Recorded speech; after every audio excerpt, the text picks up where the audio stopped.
Ngayong araw nga guys, so magluluto ako ngayon ng pechay na veggie balls. So ayun nga pala yung mga dahon ng pechay na kinuha ko doon sa aming tanim. So ang lalapad ng tanim natin ngayon na pechay dahil maganda ang panahon. Tapos in-start ko na nga itong hiwain ng maliliit. Yan, ganyan lang kaliliit guys yung paghihiwa ko. Kahit anong gulay naman pwede natin gawing vegetables guys.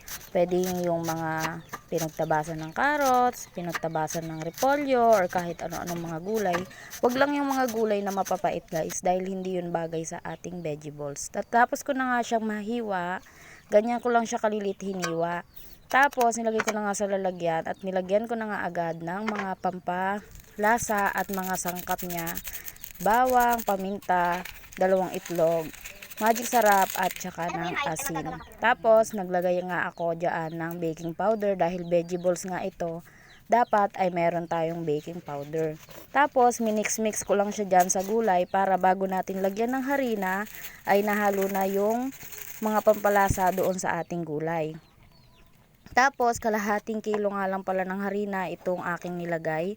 Tapos unti-unti lang ako naglagay ng tubig dahil tinatansya ko kung gaano karami ba yung tubig na ilalagay ko, dahil ang gusto ko is malapot pa siya guys para hindi siya malabnaw.